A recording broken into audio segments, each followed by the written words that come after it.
choice, a chance. There's your chance. Take it. Grateful. The day will come when you won't be.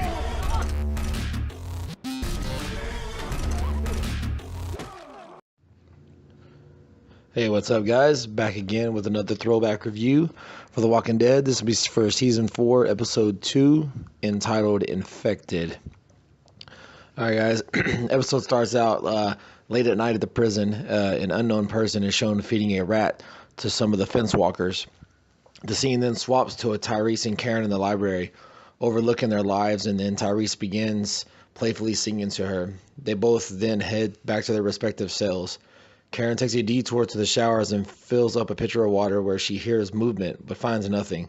After she exits, a zombified Patrick rises out of the shower undetected. He exits the showers and follows her back to the cell block.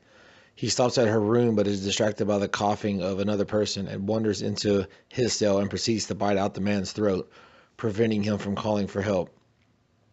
At dawn, Patrick has finished devouring the man, and the latter soon awakens as a walker. Glenn and Maggie are in the guard tower on watch, and Glenn manages to take a photo of Maggie with the camera that he retrieved from the big spot.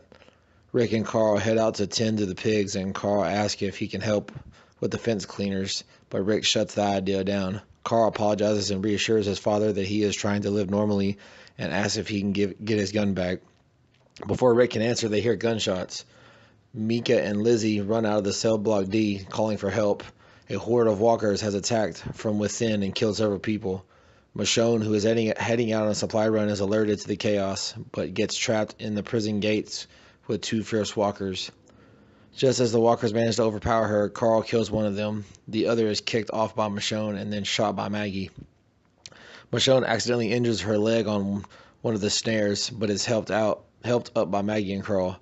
In the cell block, the group clears out the walkers. Carol assists Ryan Samuels into a cell after he is bitten on the arm and prepares to amputate it, but finds that he has been bitten on the neck as well. After the threat temporarily clears out, Daryl and Rick comb the area, search for anyone bitten to ensure that they won't reanimate. When Glenn gets attacked by a walker, Daryl is able to shoot it in the head and realizes it was Patrick. Rick is initially hesitant about putting the people down, coming out of the first cell shaken in a daze. Another bloody-eyed walker, Charlie, emerges from a cell and is put down by Rick. They realize that since Charlie locked himself in the cell due to his sleepwalking, that there is no way that he could have been bitten. Rick, Herschel, Dr. S, Daryl, and Bob gather around Charlie's body, noting that he has no bites or scratches. Dr. S recognizes the blood pouring out of Charlie's orifices as an indicator of a disease, and this prompts Rick to mention Violet, the deceased pig that he encountered a little while ago.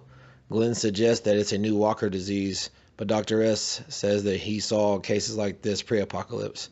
Dr. S explains that the disease, like the one that killed Patrick, was spread by feral pigs and birds in the old days, and Bob notes that they all thrive in close quarters.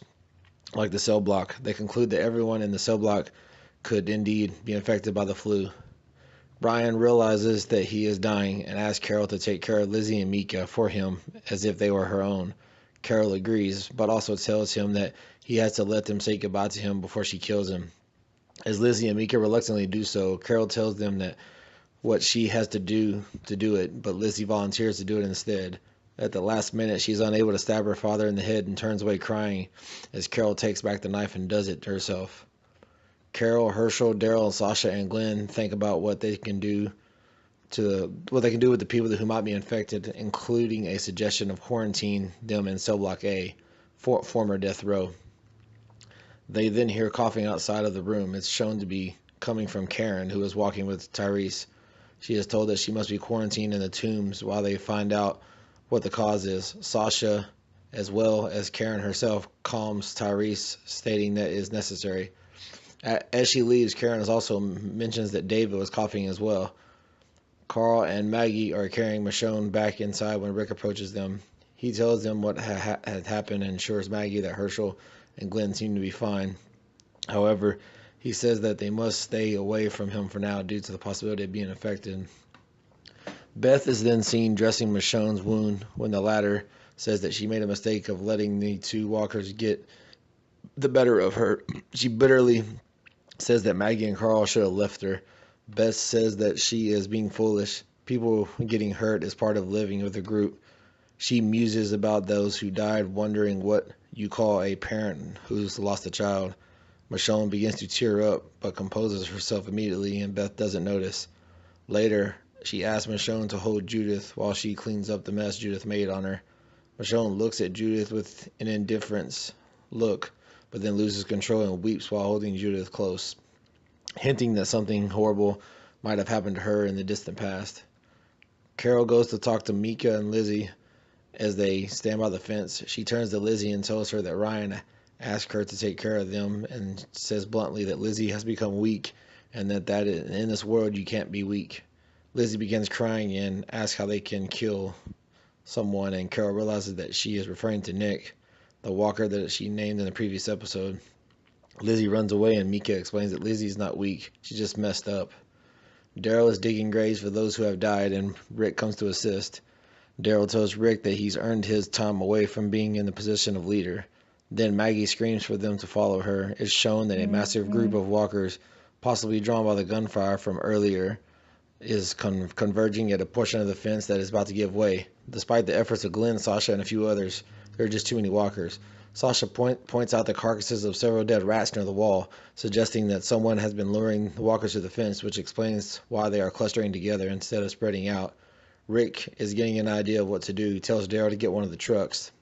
The two lead the walkers a few meters away, and Rick pulls out one of the piglets. He then cuts the femoral artery and leaves it for the walker to devour. He repeats this several times before the walkers are a safe distance away. Rick appears to be mourning as he kills each piglet, and seems to be significantly affected when the last piglet's blood splatters all over his face. Meanwhile, Carol finds Lizzie and Mika near the fence looking at walkers again. Carol assures her that she needs to be strong in letting her father go and not run away from her fear of the walkers, but to face them. She puts a flower in Lizzie's hair. Lizzie takes the knife from Carol's hand and proudly puts it in her belt.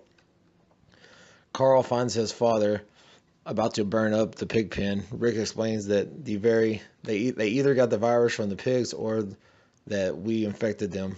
He then tells Carl they need to stay away from Judith for a while to protect her from possibly getting infected.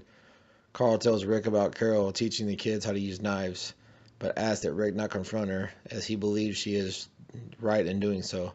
Rick promises not to. He then pulls out his gun and holster and hands it back to Carl. He is now fully trusts that his son will use it for good. Rick lights several matches and burns the pig pen to the ground. Then Rick takes off his bloody shirt and throws it into the fire as well. Tyrese is seen go into Karen's isolated cell in the tombs with some flowers in his arms, only to find her missing. He notices a trail of blood leading down the hallway. Following it, he arrives outside where he sees the burnt corpses of both Karen and David. Karen is recognizable by her bracelet, and that's how the episode comes to an end. Alright guys, that was the throwback review of Season 4, Episode 2, Infected. Appreciate y'all checking this out as always. Like, comment, and most importantly, subscribe, and I'll see you guys next time. Welcome to Woodbury.